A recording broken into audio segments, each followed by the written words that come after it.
I guess we know everyone's busy and it's a Friday, so hopefully it'll be short. And I'm Robert Dubrow. I'm a professor of epidemiology in the Department of Environmental Health Sciences at the School of Public Health. And I'm also faculty director of the Yale Center on Climate Change and Health, which is what brings me here.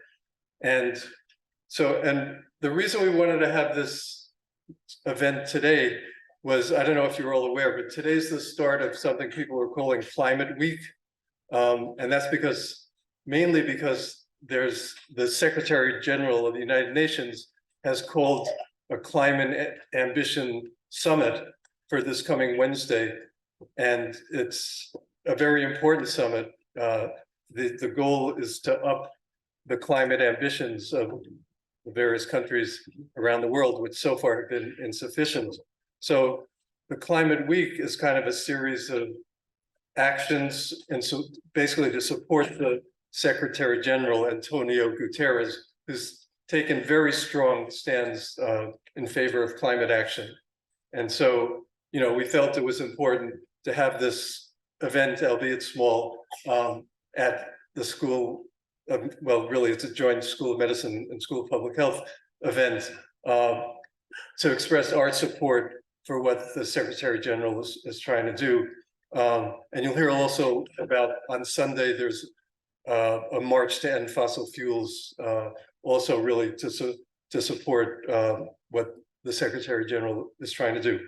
Okay, so with that, we have 5 or 6 speakers, and each of us it'll be very short.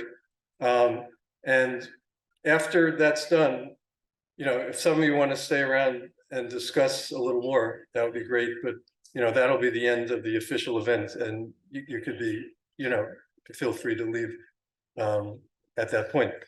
Okay, so having said that, so our first speaker is Dr. Sanjiv Godse, who is a pediatrics pulmonary fellow. And he's also the chair of the Connecticut Health Professionals for Climate Change. No, for climate action, not for climate change. Okay. Should I move this mic closer? All right. You guys hear me? All right, awesome. All right, guys. So, you know, every time we have a significant health event in the hospital, we conduct a debrief, right? We want to understand what happened, why it happened, and what we can do to improve that in the future. And this year and this summer has been nothing short of a series of significant health impacts and events. So let's dig into that. You know, we started this year with a barely noticeable winter that led into an early spring and a potent allergy season. You know, as a pulmonologist, I cared for many patients suffering from seasonal allergies who had trouble breathing and couldn't even tolerate the shortest walks outside. And after a while, even the strongest doses of antihistamines just don't provide enough relief. And after which, the best treatment is to just avoid the pollen. But can we really rob children of going outside, going out the outdoors? And you know, the allergy seasons only seem to be getting worse and worse year after year, but this is not some happenstance or some coincidence. This is climate change. You know, and also then moving forward in early June, you know, we woke up to this dense fog of wildfire, and this had traveled hundreds of miles away and shattered our air quality records across the Northeast. And in our clinics, we saw many of our children suffering from their asthma. They needed extra inhalers, they need extra steroids, and some of them even needed to go to the emergency room because they just couldn't breathe. And from a pulmonology and from a healthcare standpoint, we had no early warning systems. We had no means to alert our patients on that day to say, don't go outside and use your inhalers. We were staring outside our windows just like everybody else, you know. It has to change. And when parents ask us for guidance on what to do when these wildfires came, you know, and honestly, like, what can you prescribe to somebody when their breathing is hazardous? I mean, there's no medicine for that. The idea that these wildfires would reach our skies was previously unthinkable, but now it's just fact, right? So we need to accept that this may not be the last wildfire smog we see in Connecticut, and we need to prepare for the next time because there most likely will be. You know, the rest of the summer was marked by intense heat, intense flooding, and unpredictable weather, including this past week or 2 weeks ago. And past for borders, we were seeing endless heat waves in the American South, devastation in Maui, in Greece, and now Libya. And these are not isolated events, but these are symptoms of a much larger health problem. So we as medical professionals are trusted voices regarding the health impacts of climate change, and there's solid research to back that up. We cannot be passively watching these events unfold on TV. We need to fight for the health of our patients and our planet. We need to advocate so that we mitigate the progression of climate change. We hear about extreme heat, extreme weather, but what we don't hear about is the extreme use and reliance on fossil fuels. And how can we continue to burn harmful fuels at the expense of convenience and profit? So we as a medical community have to fight back. And this is not something new. We've done it in the past. We fought for the removal of lead in gasoline, which was commonplace until the late 90s. We fought for the removal of lead from paint. And we also fought big tobacco and held them accountable. And frankly, it's time to fight back again. We need to push education in the space, educating ourselves, educating our patients, and most importantly, our legislators. We need to show that this is not a political agenda. This is a health crisis, and it's happening right before our eyes. So just a quick plug. So for those of you who would like to join fellow healthcare professionals in our state, please consider joining the Connecticut Health Professionals for Climate Action. We are the Connecticut branch of the Medical Society Consortium on Climate and Health, which is the national organization. And we're looking for more members to help push education, advocacy, and action in the space. So please stick around. Thank you.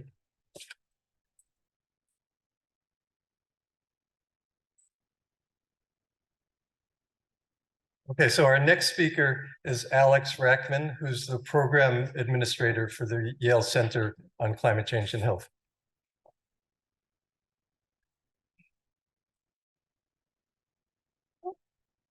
Hi, everyone. I'm Alix. I've lived in California for my entire life. 2016 was the first year that I could no longer ignore the profound impact that climate change had on my community.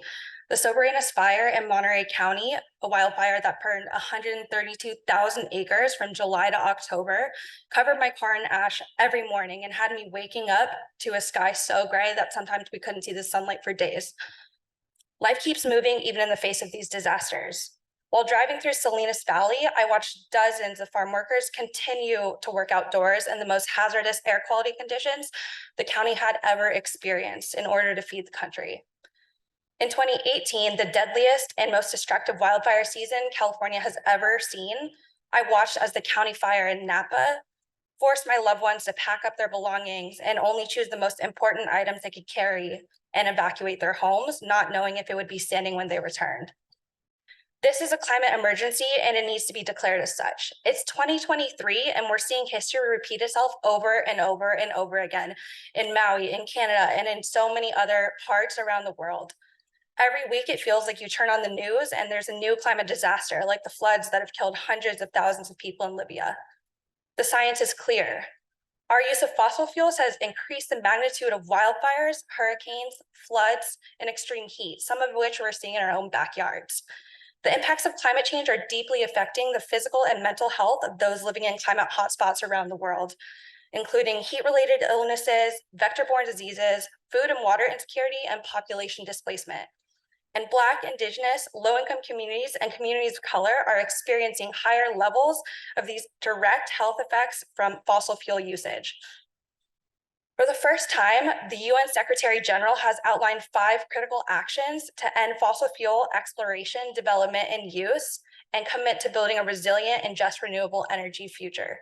These include 1, making renewable energy a public good, 2, improving global access to components and raw materials, 3, leveling the playing field for renewable energy technologies, 4, shifting energy subsidies from fossil fuels to renewable energy, and 5, tripling the investments made in renewables. As physicians, students, and public health professionals, we need to come together and show our support to cut our dependence on fossil fuels and protect our community's health. Today, we call on world leaders to take bold action and respond to the Secretary General's ambition agenda during the UN Climate Ambition Summit next week. It's time to stop fossil fuel corporations from destroying our health for profit. The march to end fossil fuels is leading the movement forward, and these are our demands. stop federal approvals for new fossil fuel projects like the Willow Project and the Mountain Valley Pipeline, phase out fossil fuel drilling on our public lands and waters, half fossil fuel exports and investment abroad, and turbocharge the build out of a just, resilient, distributed energy, and provide a just transition to renewable energy future that generates millions of jobs while supporting workers and community rights, job security, and employment equity. Thank you.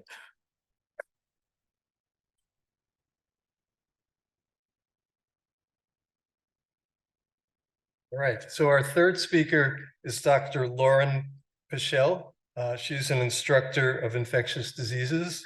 She has a master's in epidemiology, and she does research in emerging respiratory virus infections. And she also has a very strong interest in the interplay of infectious diseases and climate change. Hey guys, thank you so much for having me. So I wanted to give a little bit of background and kind of knowledge about infectious disease and climate change. And I think most of you are students, so you probably know from a lot of your lectures that infectious disease is very detail oriented. It's the devil is really in the details. You can't necessarily generalize about, oh, if this is happening with Lyme disease, this is also going to happen with the plague. You have to know really those details. And that's also very true when we think about climate change and infectious disease. That said, it is estimated that about half of all infectious diseases are going to change in some way related to climate change. Of those, 75% will increase in incidence in some way, with the remaining 25% changing their epidemiology, so changing their location, or decreasing in epidemiology related to hotter conditions or wetter conditions. Is by the IPCC, the things that we really want to focus on and the diseases that will really change are vector-borne diseases, so tick-borne diseases or mosquito-borne, and also waterborne diseases, which makes sense. These are environmental pathogens. Thinking about tick-borne diseases, we are very well acquainted with that here in Connecticut, but we can see that the Ixodes scapularis tick is expanding in its region, and also with milder winters and warmer springs, you just have more ticks. There's a longer time when people can become infected. And this tick, Ixodes scapularis, it transmits a ton of things, not only Lyme disease, but anaplasmosis, babesiosis, and then other ticks also are expanding their ranges. Thinking about mosquitoes, mosquitoes love warm and wet temperatures. So if you're having hotter temperatures in general, you have greater heat capacity in the clouds. So you have more rain. So you then can have larger, say, mosquito breeding. And you see that with very large dengue outbreaks in Southeast Asia. While here in Connecticut, we see potentially more and different arbovirus diseases. So a couple summers ago, we had a lot of triple E, several cases of triple E, which is a lot.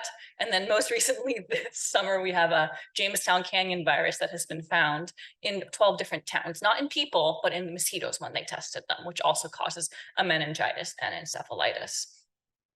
Then moving on, thinking about waterborne diseases, different bacteria really like to proliferate when it's warm. One we were talking about earlier, Vibrio vulnificans, which causes, especially when you have cuts on your hand, can cause a necrotizing skin soft tissue infection. And specifically in immune-compromised people, but also in immune-competent people, can cause a really severe septic shock. And people can die from it, which has been reported. And because you have warmer ocean temperatures, then this bacterial season is longer and you're more likely to be at risk for infection for a longer period of time. Now, besides these two more direct areas of waterborne diseases and then tick-borne or arthropod-borne diseases, we can also think about more indirect ways that infectious diseases can be impacted by climate change. So if you have these really extreme weather events, like people being displaced from their homes by fires, or like in Libya, then you also have people in refugee camps or clustered together in ways they weren't clustered before. So you can have different infectious disease outbreaks in these displaced persons' populations.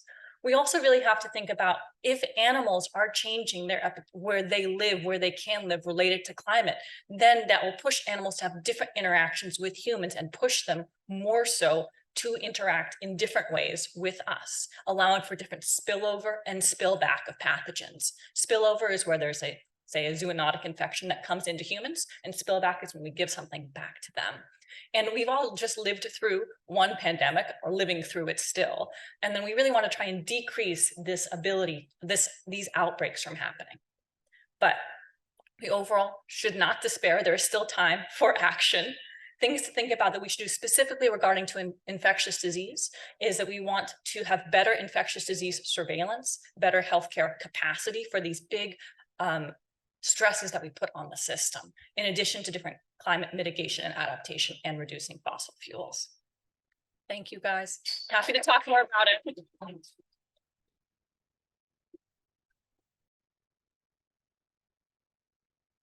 Okay, so our next speaker is Matt Andersen, who's a second-year medical student, and he's also a leader of Yale's Medical Students for a Sustainable Future.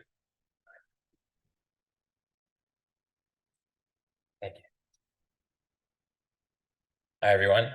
I want to take a moment to thank you all for coming here to acknowledge the threat of climate change and want to express gratitude to Dr. Erica Frank for inspiring this event and to my colleagues at the Yale New Haven Hospital and the School of Public Health to help me organize this. So I'm here to represent the perspective of medical students. I see a lot of medical students here, so you're probably familiar with my perspectives. But in general, I'm very fortunate to be part of a community where my peers are passionate about addressing the climate crisis and who are motivated to make a difference. But we're also deeply concerned, anxious, and unprepared to deal with the significant public health impacts of the climate crisis that these doctors have just mentioned.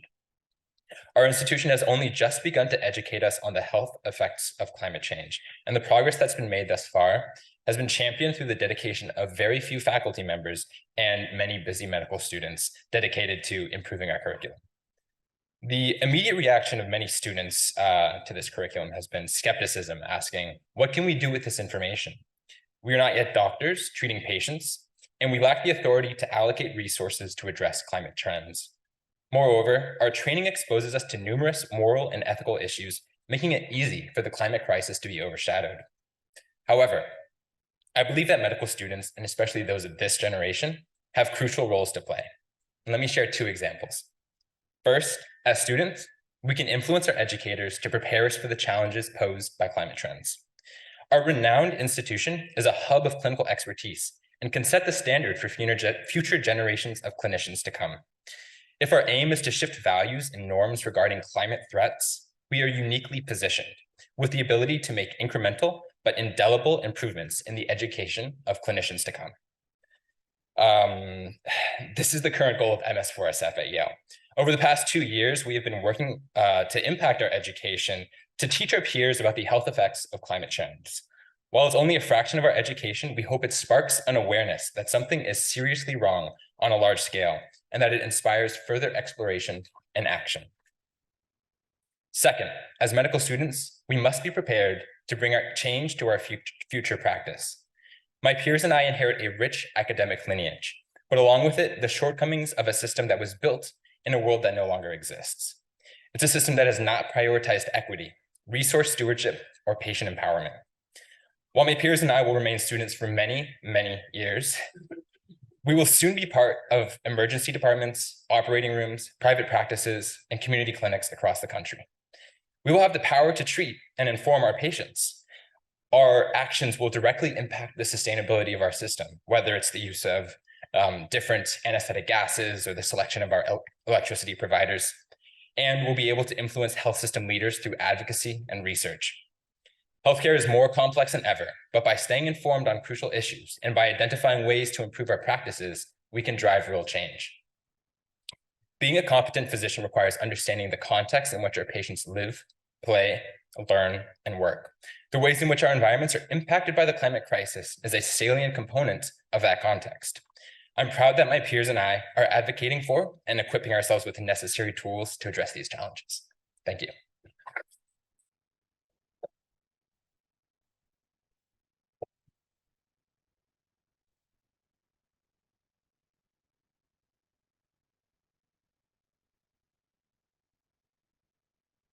Okay, so now I'll say a few words and then we'll leave our star speaker for last.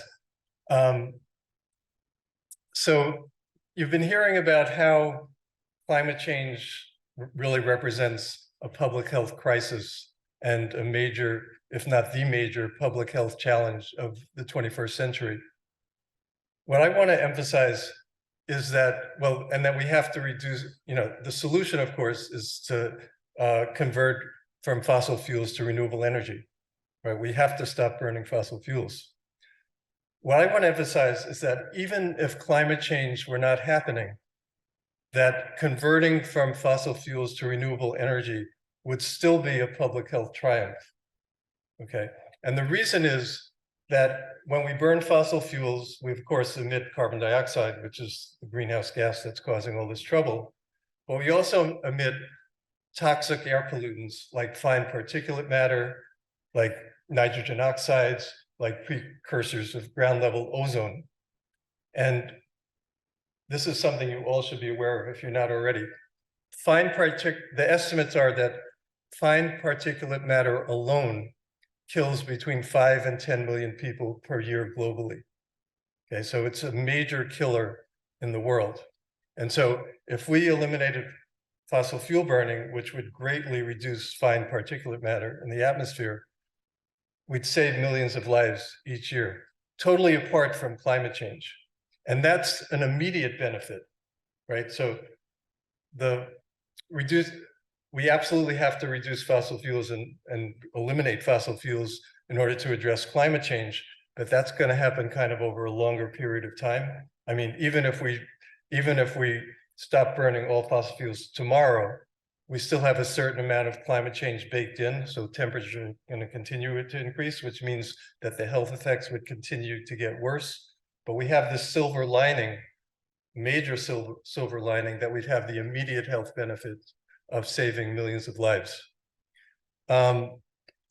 So next point I want to make is that the demand to end fossil fuels is not a radical demand. So first I wanted to point to a 2021 report by the International Energy Agency, which is a very mainstream organization. And they concluded that, I'm going to quote, "There is no need for investment in new fossil fuel supply." Okay, so no new fossil fuels. And then I'd like to combine that with something that was concluded by the Intergovernmental Panel on Climate Change, which is another very mainstream organization, in their 2023 synthesis report, that emissions of carbon dioxide over the lifetime of existing fossil fuel infrastructure alone will lead to warming of greater than 1.5 degrees centigrade, which is the goal of the Paris Climate Agreement. So just what we have now is a big problem, right? If we just allow all of that, if we don't end some of the current infrastructure early, we're going to overshoot that 1.5 degree goal, let alone think about what's going to happen if we continue to build out fossil fuels, which is currently what's going on. Okay, so it's not a radical demand, but it's a very urgent demand. Finally, what's actually happening in the United States? So the Inflation Reduction Act is really a tremendous step forward for renewable energy. However, the Biden administration is kind of taking two tracks here. They approved, for example, this big Mountain Valley pipeline project, which is major fossil fuel infrastructure. They approved the Willow project, which is for oil drilling in Alaska, another major project. So in effect, what they're doing is what you might call an all of the above energy strategy, which really is not what we need right now. So this strategy is unnecessary, according to the International Energy Agency. We don't need to build out more fossil fuel. It's dangerous, obviously. And it's also a threat in terms of what we're thinking about, a major threat to public health. So really, we need to end fossil fuels. It has to stop. So, okay, so now for our final speaker, it's a visitor, Dr. Erica Frank, who is an MD and MPH. What's a FACPM? Okay, preventive medicine. That's great. And she's also an alumnus of Yale Medical School, right? Yeah. Actually, my medicine residency here, in fact. All right. She's currently a professor at the University of British Columbia. She's a past president of Physicians for Social Responsibility, and she's also the steward, this is great, of the 1985 Nobel Peace Prize for the International Physicians for the Prevention of Nuclear War Canada. So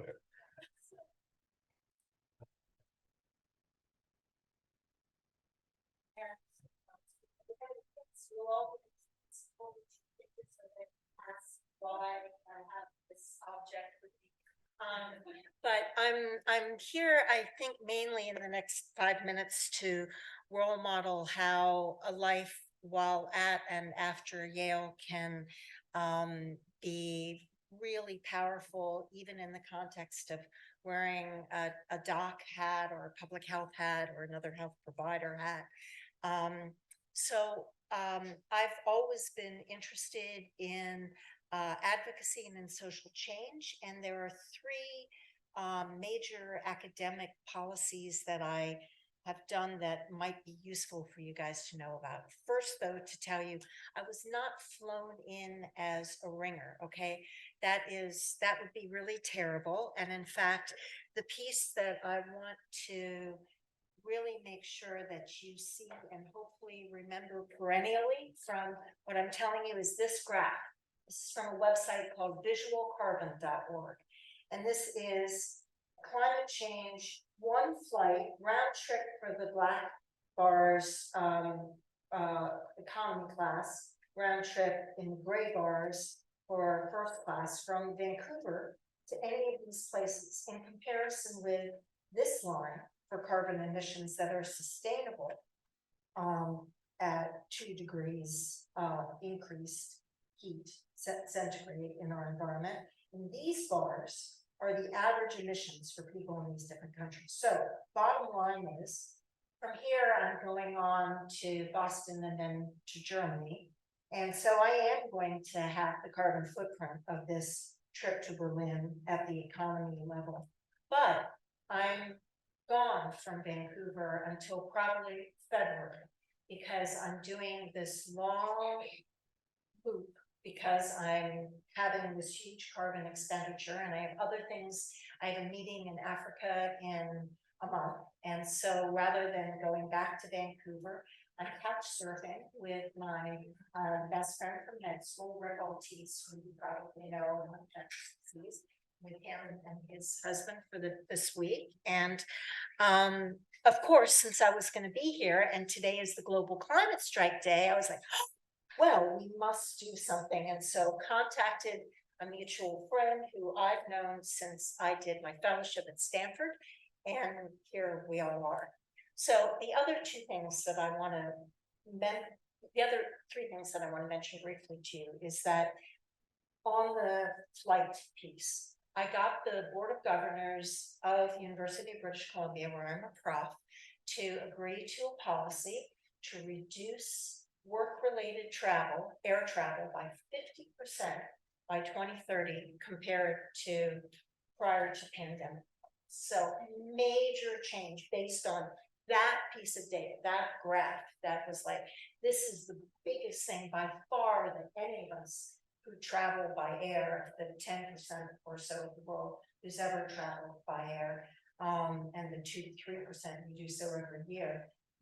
This is a place where our personal decision-making and our influence on what's normative for our peers about traveling to a conference, like you guys would have been astonished to hear that there's somebody who would have been like, oh yeah, another set of environmentalists who are like not acting on what they want to, what they say we should all do.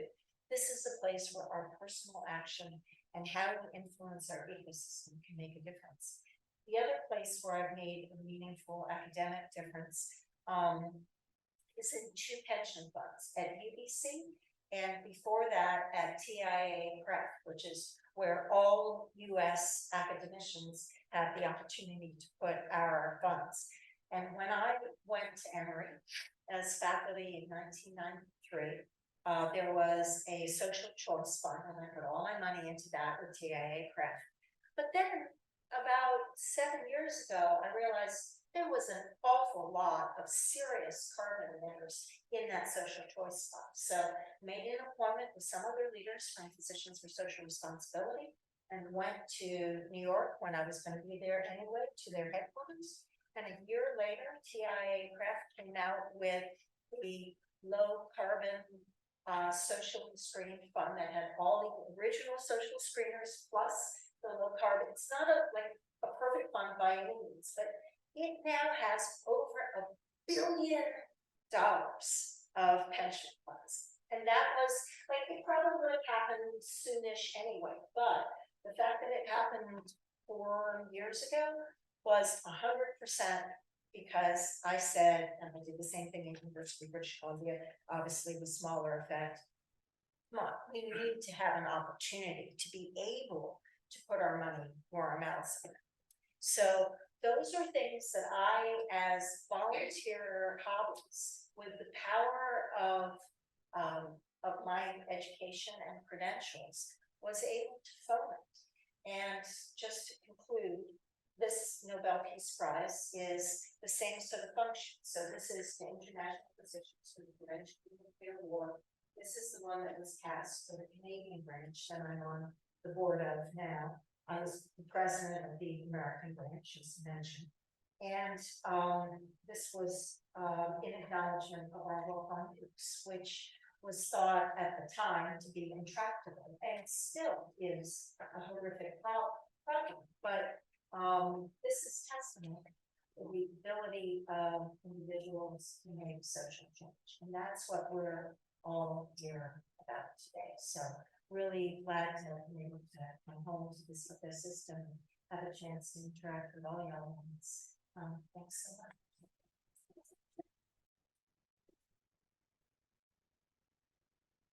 So thanks for coming. As I said at the beginning, we scheduled this as a short event, so